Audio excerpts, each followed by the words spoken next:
রাসূল পাক সাল্লাল্লাহু আলাইহি সাল্লামকে এক ইহুদি থাপ্পড় মারল, সেই করুণ কাহিনী এই ভিডিওতে তুলে ধরব। তাই ভিডিওটি সম্পূর্ণ দেখার জন্য অনুরোধ করা হলো। রাসূল পাক সাল্লাল্লাহু আলাইহি সাল্লাম ছিলেন অত্যন্ত গরিব। তার জন্মের আগে তার পিতা মারা যান এবং জন্মের কয়েক বছর পর তার মাতা আমিনা মারা যান। তিনি অনেক কষ্ট করে জীবনযাপন করেছিলেন। একদিন প্রিয় নবী সাল্লাল্লাহু আলাইহি সাল্লাম ক্ষুধার্ত অবস্থায় ধুলাবালি পথ দিয়ে হেঁটে চলছিলেন। তার কিছুটা দূরে ছিল আবু জাহেলের খেজুর বাগান। আবু জাহেল একটি ইহুদি ব্যক্তিকে নিয়ে খেজুরগুলো বস্তায় ভর্তি করছিল। শিশু নবী হযরত মুহাম্মদ সাল্লাল্লাহু আলাইহি সাল্লাম অনেক ক্ষুধার্ত ছিল। তাই ক্ষুধা নিবারণের জন্য ইহুদি খেজুর বাগানের দিকে খেজুর পাবার আশায় ছুটে গেল। তিনি আস্তে আস্তে করে খেজুর বাগানের কাছে গেলেন। তারপর আবু জাহেলকে ডেকে বললেন, চাচা যান, আমার অনেক ক্ষুধা পেয়েছে, আমাকে 2টি খেজুর দিতে পারেন? তখন নিষ্ঠুর আবু জাহেল বলল, খেজুর দিতে পারি, তবে একটি শর্ত আছে। তুমি যদি মাথায় করে এই খেজুর বস্তাটি আমার বাড়িতে দিয়ে আসতে পারো তাহলে তুমি খেজুর পাবে। হযরত মুহাম্মদ সাল্লাল্লাহু আলাইহি সাল্লাম তার কথায় রাজি হয়ে গেলেন এবং ইহুদি ব্যক্তির কাছে চলে গেলেন। ইহুদি ব্যক্তিটি বলল, হে বালক মুহাম্মদ, তুমি এখানে এসেছো কেন? শিশু নবী সাল্লাল্লাহু আলাইহি সাল্লাম বললেন, আমি এই বস্তাটি চাচার বাড়িতে নিয়ে যাব। তখন ইহুদি বলল, তুমি এই ছোট বয়সে এই বস্তাটি নিয়ে যেতে পারবে? হ্যাঁ, আমি নিয়ে যেতে পারবো। তখন শিশু নবী সাল্লাল্লাহু আলাইহি সাল্লাম ক্ষুধার্ত অবস্থায় বিশাল একটি বস্তা মাথায় নিয়ে হেঁটে চলছিল মক্কার ধুলাবালি পথ দিয়ে। ছোট ছোট পা দিয়ে হেঁটে চলছে, কিন্তু তার কোনো কষ্ট অনুভব দেখা যায় না। তার পিছনে ছিল আবু জাহেল এবং সেই ইহুদি ব্যক্তি। শিশু নবী সাল্লাল্লাহু আলাইহি সাল্লামের গা দিয়ে ঘাম টপ টপ করে পড়ছে। মহানবী সাল্লাল্লাহু আলাইহি সাল্লাম মাত্র 2টি খেজুরের আশায় কত বড় বস্তা নিয়ে যাচ্ছে আবু জাহেলের বাড়িতে। কিছুক্ষণ পর মহানবী সাল্লাল্লাহু আলাইহি সাল্লাম আবু জাহেলের বাড়িতে চলে আসলেন। এরপর তিনি বস্তাটি মাথা থেকে নামিয়ে নিলেন। এরপর ইহুদি ব্যক্তিটি বস্তাটি বাড়ির ভিতরে নিয়ে চলে যান।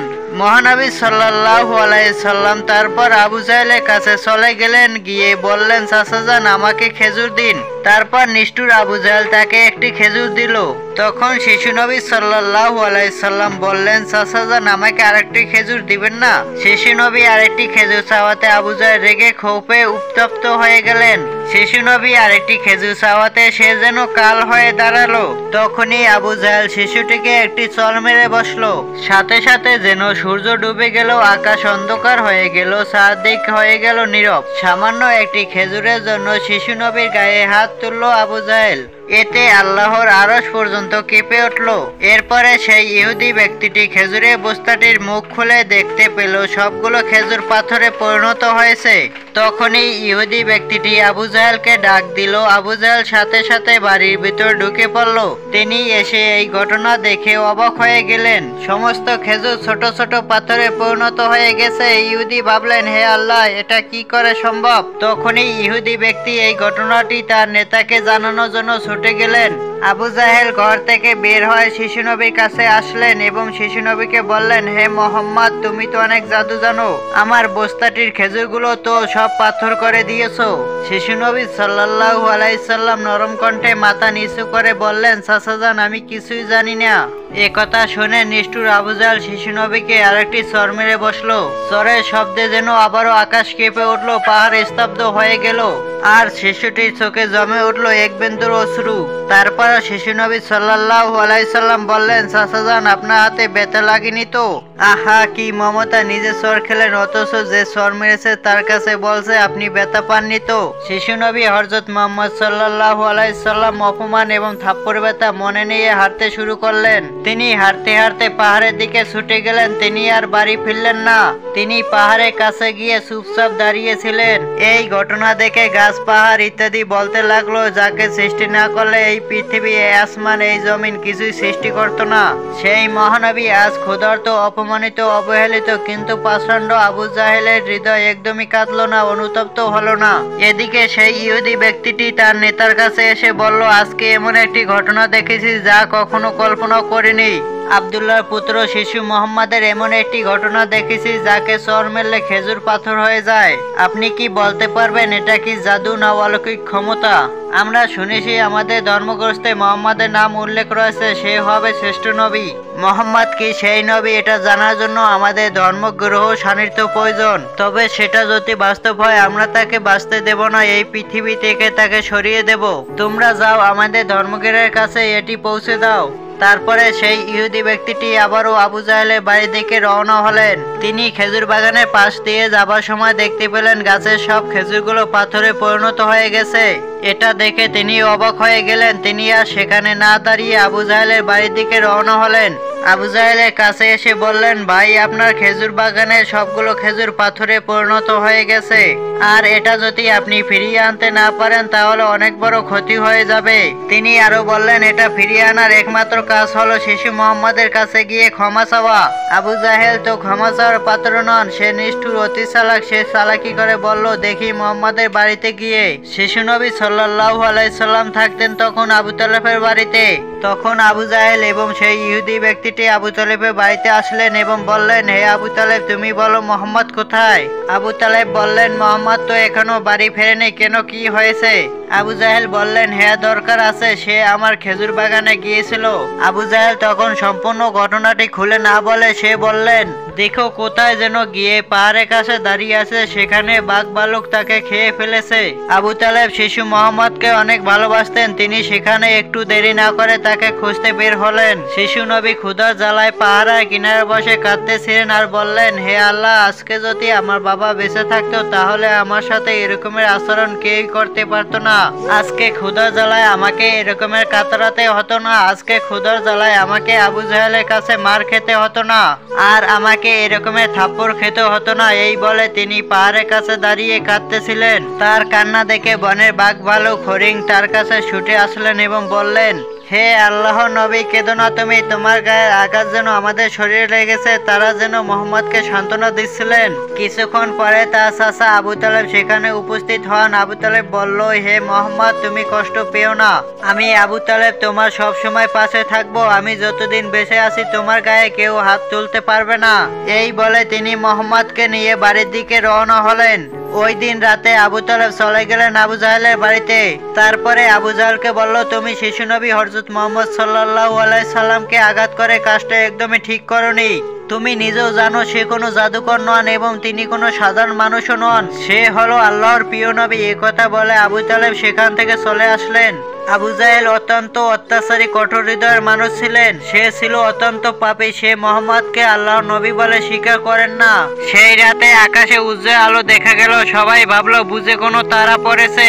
ফেরেশতারা একে একে নেমে আসলো। এক ফেরেশতা আরেক ফেরেশতাকে বলল, এই শিশু চোখের পানি দিয়ে একদিন মহান কিতাব নাজিল হবে। এই শিশু হবে শ্রেষ্ঠ মানব, শ্রেষ্ঠ নবী। তিনি হবেন বিশ্বের সকল মানুষের জন্য রহমত স্বরূপ।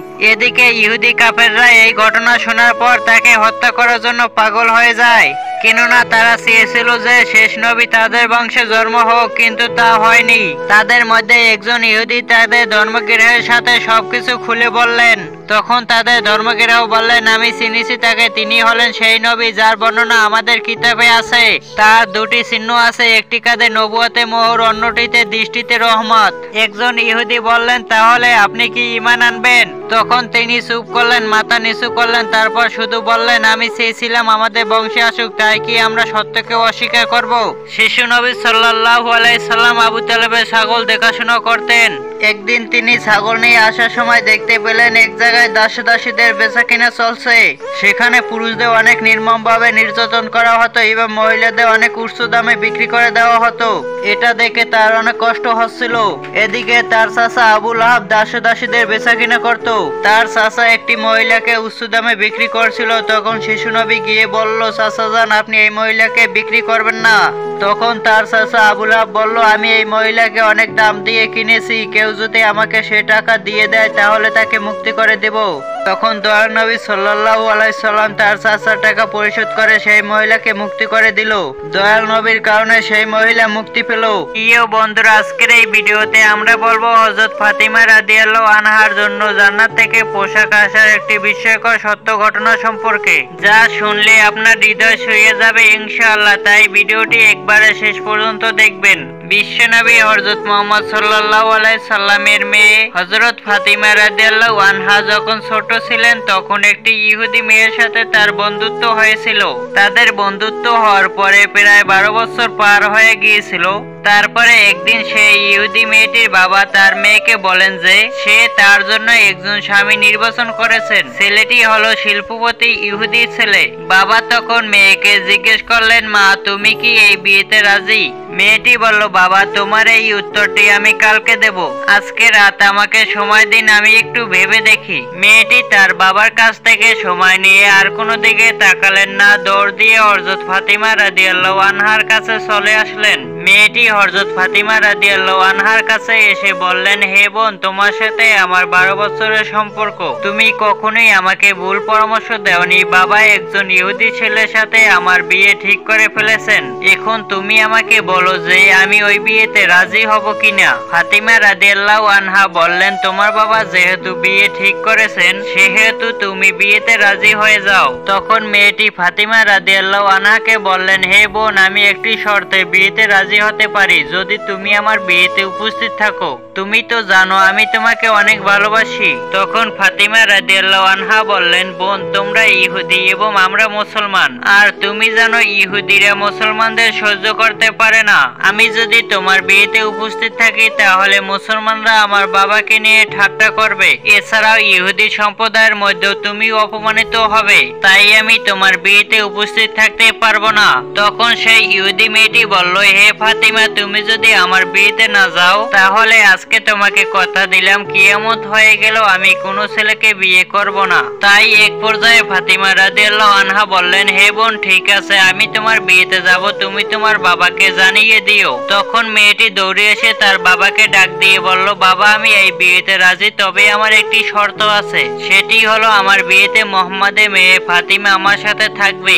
তখন তার বাবা বলল, মুহাম্মাদের মেয়ে যদি আমাদের বাড়িতে আসে তাহলে সেটি আমাদের স্ট্যাটাসের সঙ্গে মিলবে না, কারণ সে হচ্ছে গরিব, তারা ঠিক মতো দুবেলা খেতে পায় না, পরনে সুন্দর জামা কাপড় নেই, তাহলে আমার বাড়িতে কি করে আসবে? তোমার বিয়েতে যারা আসবে তারা সবাই শিল্পপতির ছেলে মেয়ে, তাই সেখানে গরিব মুহাম্মাদের মেয়ে ফাতিমাকে দাওয়াত করা যায় না।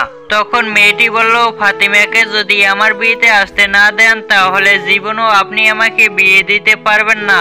এক পর্যায়ে তার বাবা নিরুপায় হয়ে মেয়ের কথায় রাজি হলো। সে বলল, আমি তোমায় অনুমতি দিতে পারি, মুহাম্মাদের মেয়েকে আমার বাড়িতে অবশ্যই নতুন জামা কাপড় পরে আসতে হবে, যদি সে পুরাতন কাপড় পরে চলে আসে তাহলে সে আমার বাড়িতে ঢুকতে পারবে না। তখন সেই মেয়েটি আবারও দ্রুত ফাতিমা রাদিয়াল্লাহু আনহার কাছে ছুটে আসলেন। সেখানে গিয়ে কেঁদে কেঁদে বললেন, ফাতিমা তুমি আমার বিয়েতে যাও, তা আমার বাবা চায় না, আমার বাবা বলেছেন তোমাকে অবশ্যই একটি নতুন জামা পরে যেতে হবে। হে বোন, এখন বলো তুমি আমার বিয়েতে যাবে কিনা? একথা শুনে ফাতিমা রাদিয়াল্লাহু আনহা কেঁদে কেঁদে বললেন, হে বোন, আমার অনেক দিন কেটে গেছে, আমি নতুন জামা কাপড় চোখে দেখিনি, যার ঘরে চুলায় আগুন ধরে না সেখানে নতুন জামা কি করে পাবো বলো? তখন সেই মেয়েটি ফাতিমা রাদিয়াল্লাহু আনহার পা জড়িয়ে ধরে বলল, তুমি যদি একবার বলো নিজের জবান দিয়ে আমি নতুন জামা কাপড় পরে যাব, তাহলে আমার বিশ্বাস যে অবশ্যই তোমার সৃষ্টিকর্তা মহান আল্লাহ রব্বুল আলামিন তোমার জামা কাপড়ের ব্যবস্থা করে দিবেন, কারণ আমি তোমাকে জানি তোমার রবের সাথে তোমার অনেক ভালো সম্পর্ক রয়েছে। ফাতিমা রাদিয়াল্লাহু আনহা এক পর্যায়ে আবেগী হয়ে বললেন, আমি তোমার বিয়েতে যাব এবং পৃথিবীর সবচেয়ে দামি কাপড় পরিধান করে যাব ইনশাআল্লাহ। তখন মেয়েটি তার বাবার কাছে গিয়ে বলল, বাবা ফাতিমা আমার বিয়েতে আসবে এবং সবচেয়ে দামি কাপড় পরে আসবে। তারপরে বিবাহের দিন তারিখ ঠিক হয়ে গেল। তখন ফাতিমা রাদিয়াল্লাহু আনহা অনেক চিন্তিত হয়ে গেলেন। বিবাহের দিন তারিখ কাছাকাছি চলে এসেছে, আমি ওয়াদা করেছি আমি নতুন জামা পরে যাব, কিন্তু আমার কাছে তো কোনো নতুন জামা কাপড় নেই। এসব কথা চিন্তা করতে করতে হযরত ফাতিমা রাদিয়াল্লাহু আনহা জায়নামাজ বিছিয়ে নামাজে দাঁড়িয়ে গেলেন। নামাজের সেজদার মধ্যে তিনি চোখের পানি ছেড়ে দিয়ে বলতে লাগলেন, হে মাবুদ, এ দুনিয়াতে কারোর সাথে আমার বন্ধুত্ব ভালোবাসা হয়নি। হে মাবুদ, অনেকদিন হয়ে গেল তোমার সাথে গোপনে গোপনে সম্পর্ক করেছি। এ সম্পর্কের খবর পৃথিবীর কোনো মানুষও জানে না। মাসের পর মাস চলে গেল, কোনোদিন ঘরে খাবার ছিল না, রাতেও না খেয়ে ঘুমিয়ে পড়েছি। জীবনে তোমার কাছে কোনোদিন নতুন জামা কাপড় চাইনি, আজকে তোমার কাছে একটি নতুন কাপড়ের আবদার করলাম। হে আল্লাহ, তুমি কি আমাকে একটি নতুন কাপড় দান করবে, কিন্তু সেটি আমার জৈবিক ও দৈহিক চাহিদা পূরণের জন্য নয়। আমাকে এমন একটি কাপড় দান করো যেটি পরে আমি আমার বান্ধবীর বিয়েতে যেতে পারি, এবং উক্ত বিয়ে বাড়িতে যত মেয়েরা আছে সকল মেয়েরা যেন আমার কাপড়ের দিকে তাকিয়ে কলেমা পড়ে মুসলমান হয়ে যায়। এভাবে চোখের পানি ছেড়ে দিয়ে ফাতিমা রাদিয়াল্লাহু আনহা কান্নাকাটি করছেন। নামাজ শেষ করে যখন তিনি সালাম ফেরালেন, এমন সময় ঘরের কোণের দিকে তাকিয়ে তিনি দুটি কাপড়ের প্যাকেট দেখতে পেলেন। তখন তিনি কাপড়ের প্যাকেট দুটো নিয়ে ছুটে গেলেন হযরত মুহাম্মদ সাল্লাল্লাহু আলাইহি সাল্লামের কাছে। তারপরে তার বাবাকে বললেন, বাবা, আমি কখনো আল্লাহ তাআলার কাছে জামা কাপড়ের আবদার করিনি। আজকে মহান আল্লাহ তাআলার নিকট একটি কাপড়ের আবদার করে দোয়া শেষ করলাম। তারপর দেখি ঘরের একটি কোণে দুটি প্যাকেট পড়ে আছে। আমি জানি না এই কাপড় দুটো কে দিয়েছে, আপনি একটু খোঁজ নিয়ে দেখেন। একথা শুনে হযরত মুহাম্মদ সাল্লাল্লাহু আলাইহি সাল্লাম কাপড়ের প্যাকেট দুটো হাতে নিলেন এবং খোলার সাথে সাথে তিনি জান্নাতের ঘ্রাণ পেলেন, যেমনটি তিনি মিরাজের রাতে পেয়েছিলেন। তখন বিশ্বনবী সাল্লাল্লাহু আলাইহি সাল্লাম বলেছেন, এই কাপড় তুমি কোথায় পেয়েছো? এটা কোনো দুনিয়ার কাপড় নয়। তুমি আল্লাহর সাথে যে সম্পর্ক করেছো, আল্লাহ তোমার উপর সন্তুষ্ট হয়েছেন এবং তোমার দোয়া কবুল করেছেন। আল্লাহর উপর একটি কাপড়ে আবদার করার কারণে মহান আল্লাহ রব্বুল আলামিন তোমার দোয়া কবুল করে জান্নাতুল ফেরদাউস থেকে তোমার জন্য কাপড়ের ব্যবস্থা করে দিয়েছেন। ফাতিমা রাদিয়াল্লাহু আনহা যখন সেই জান্নাতি কাপড় পরিধান করলো, তখন তার সৌন্দর্য আরো বেড়ে গেল। সে কাপড় পরে যখন বিয়ে বাড়িতে প্রবেশ করলেন, তখন যেন জান্নাতের সৌন্দর্য আলোকিত করেছে বিয়ে বাড়ি। মহিলারা তখন নববধূ থেকে চোখ ফিরিয়ে অবাক হয়ে ফাতিমা রাদিয়াল্লাহু আনহার দিকে তাকিয়ে রইল। সবাই বলতে লাগলো, হে ফাতিমা, তুমি তো অনেক গরিব, তাহলে তুমি এই কাপড় কোথা থেকে পেলে? আমরা তো জীবনেও এরকমের কাপড় দেখিনি। তখন ফাতিমা রাদিয়াল্লাহু আনহা বললেন, এটি আমি বাজার থেকে কিনেছি। এই কাপড় পৃথিবীর কোনো বাজারে পাবেন না। তখন সেই মহিলারা জিজ্ঞেস করতে লাগলো, এটি কোন বাজার থেকে কিনেছো? তখন ফাতিমা রাদিয়াল্লাহু আনহা বললেন, এটি যে বাজার থেকে কিনেছি সেই বাজার ও দোকান আপনারা চিনবেন না, এমনকি যেই রাস্তা দিয়ে এই বাজারে গিয়েছি তোমরা সেই রাস্তাও চিনবে না। তখন সেখানের মহিলারা বলতে লাগলো, ফাতিমা, তুমি সেই ঠিকানা বলো, আমাদের চিনতে কোনো সমস্যা হবে না। তখন ফাতিমা রাদিয়াল্লাহু আনহা বললেন, বোনেরা আমার, আমি যে বাজার থেকে এই কাপড়টা ক্রয় করেছি সেই বাজারে কোনো সাধারণ রাস্তা দিয়ে যাওয়া যায় না। ওই দোকানে যেতে হলে একটি বিশেষ রাস্তার প্রয়োজন হয় এবং সেই রাস্তাটির নাম হলো সিরাতুল মুস্তাকিম। তোমরা যদি সিরাতুল মুস্তাকিমের রাস্তা দিয়ে চলতে থাকো তাহলে কিছুটা সামনে একটি বাজার পাবে। সেই মার্কেটের বাজারের নাম হলো জান্নাত। আর জান্নাত নামক বাজারের মধ্যে যদি প্রবেশ করতে পারো তাহলে সেই দোকানটি পেয়ে যাবে। সেই দোকানের মালিক আমাকে এই পোশাকটি উপহার দিয়েছেন। সেই দোকানটির নাম হচ্ছে জান্নাতুল ফেরদাউস। তখন মহিলারা ফাতিমা রাদিয়াল্লাহু আনহার কথা শুনে বললেন, ফাতিমা, আমরাও সেই রাস্তায় যাব, তুমি আমাদের বলে দাও কি করে যেতে হবে। তখন ফাতিমা রাদিয়াল্লাহু আনহা বললেন, সেই রাস্তায় যেতে হলে তোমাদেরকে সর্বপ্রথম একটি বাক্য উচ্চারণ করতে হবে। সেই বাক্যটি হলো লা ইলাহা ইল্লাল্লাহু মুহাম্মাদুর রাসূলুল্লাহ সাল্লাল্লাহু আলাইহি ওয়াসাল্লাম। ওই মহিলারা সাথে সাথে বাক্যটি পাঠ করে মুসলিম ধর্ম গ্রহণ করলো। নবী করিম সাল্লাল্লাহু আলাইহি সাল্লাম যখন ইসলাম প্রচার শুরু করলেন, তখন আবু লাহাব নামে এক ব্যক্তি তার বিরুদ্ধে শত্রুতা শুরু করে। অবশেষে তার পরিণতি অনেক ভয়াবহ হয়। কেউ যেতে চায় না তার কাছে। কেন হয়েছিল এমনটি তা জানতে পারবেন আজকের এই ভিডিওটিতে। মক্কার কুরাইশ বংশের নেতা ছিলেন আবু লাহাব। তার মুখটা ছিল লালচে, তাই মানুষ তাকে অগ্নিশিখার জনক বলে ডাকতো। কিন্তু তিনি ছিলেন ইসলামের বড় শত্রু। নবী করিম সাল্লাল্লাহু আলাইহি সাল্লামের আপন চাচা হয়েও প্রথম দিন থেকে ইসলামের দাওয়াতের বিরোধিতা করেছিল। যতবার নবীজি ইসলাম প্রচার করতেন করতেন, আবুল আহাব ততবার পিছন থেকে লোকদের বিভ্রান্ত করতেন। একদিন নবীজি সাল্লাল্লাহু আলাইহি সাল্লাম আল্লাহর নির্দেশে মক্কা সোফা পাহাড়ে গিয়ে দাঁড়ালেন। মক্কায় ছিল এটা প্রচলিত নীতি, যখন কেউ কোনো জরুরি ঘোষণা করবেন তখন এই পাহাড়ে উঠে ডাক দিবেন।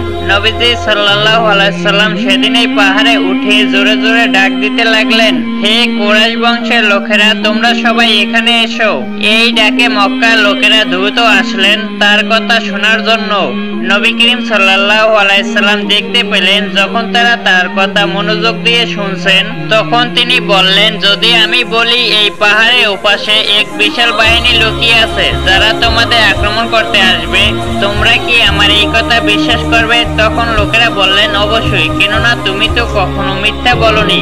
কারণ নবী করিম সাল্লাল্লাহু আলাইহি সাল্লাম তার জীবনে কখনো মিথ্যা কথা বলেনি, এজন্য সবাই তাকে বিশ্বাস করতেন। ঠিক তখনই নবী করিম সাল্লাল্লাহু আলাইহি সাল্লাম বললেন, তাহলে শোনো, আমি তোমাদের সতর্ক করতে এখানে এসেছি। তোমাদের রব একমাত্র আল্লাহ রাব্বুল আলামিন, তার কোনো অংশীদার নেই। তোমাদেরকে অনেক মায়া করে তিনি সৃষ্টি করেছেন। আমি তোমাদের জন্য এক কঠিন শাস্তির ব্যাপারে তোমাদেরকে সতর্ক করছি। তোমরা কখনো আল্লাহ রাব্বুল আলামিনের হুকুম অমান্য করো না।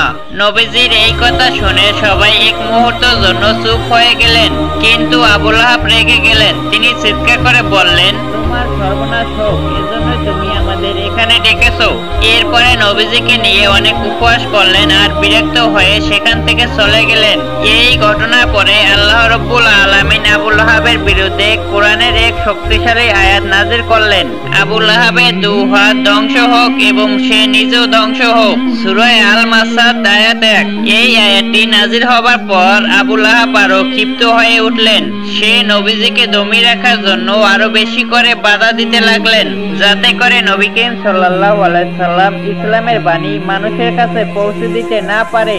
নবী করিম সাল্লাল্লাহু আলাইহি সাল্লাম যখন কোনো বাজারে যেতেন, আল্লাহর পথে ডাক দিতেন, তখন আবুল আহাব লোকদের বলতো, এই লোক একজন পাগল, এর কথা তোমরা শোনো না। কখনো কখনো বলতো, এ আমার ভাইয়ের ছেলে, এ একজন মিথ্যাবাদী। লোকেরা যখন নবীজিকে নামাজ পড়তে দেখতেন, তখন আবুল আহাব গিয়ে সেখানে ব্যঙ্গ করতেন এবং বলতেন, এই লোক একজন মিথ্যাবাদী, এ তোমাদেরকে বিভ্রান্ত করছে। সে এক আল্লাহর ইবাদত করতে বলে তোমাদের পূর্বপুরুষদের পথ থেকে তোমাদেরকে সরিয়ে ফেলতে চায়। তোমরা কখনোই তার কথা শুনে আল্লাহর ইবাদত করো না। আবুল আহাবের স্ত্রী উম্মে জামিলও ছিল ইসলামের কঠোর বিরোধী। নবী করিম সাল্লাল্লাহু আলাইহি সাল্লাম ও মুসলমানদের কষ্ট দেওয়ার জন্য উম্মে জামিলও নানা ষড়যন্ত্র করত।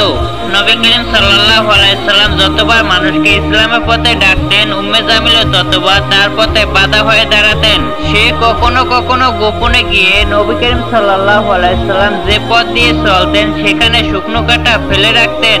বিশেষ করে রাতের বেলায় সে রাস্তার এক কোণে দাঁড়িয়ে থেকে নিশ্চিত করত যেন কাটাগুলো ঠিক সেই জায়গায় গিয়ে পড়ে যেখান দিয়ে নবী করিম সাল্লাল্লাহু আলাইহি সাল্লাম হাঁটেন।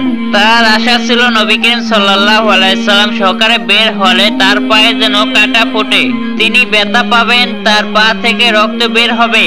কিন্তু নবী করিম সাল্লাল্লাহু আলাইহি সাল্লাম কখনো অভিযোগ করতেন না, তিনি সব সময় ধৈর্য ধরে থাকতেন। তিনি শুধু রাস্তা পরিষ্কার করতেন আর আল্লাহ রাব্বুল আলামিনের কাছে দোয়া করতেন, হে আল্লাহ, তুমি সৎকে সুপ্রতিষ্ঠিত করো। উম্মে জামিলের এই কাজটি ছাড়াও তার মুখের কথা ছিল বিষের মতো। নবী করিম সাল্লাল্লাহু আলাইহি সাল্লাম যেখানে যেতেন সে তার পিছনে গিয়ে লোকদের বলতো, এই লোক মিথ্যাবাদী, এ একজন জাদুকর, এর কথা শুনলে তোমরা সবাই বিপদে পড়বে। কোরআনে আল মাসাদ সূরা নাযিল হওয়ার পর সে অনেক রেগে গেল। একদিন সে হাতে একটি বড় পাথর নিয়ে নবীজি সাল্লাল্লাহু আলাইহি সাল্লামকে আঘাত করার জন্য এলো। তখন নবীজি আবু বকর রাদিয়াল্লাহু আনহুর সাথে কাবা চত্বরে বসেছিলেন, কিন্তু আল্লাহর কুদরতে উম্মে জামিল তাকে দেখতে পেলেন না। সে শুধু আবু বকরকে দেখলেন, তারপর বললেন, তোমার সাথী মুহাম্মদ কোথায়? আমি ওকে হত্যা করব।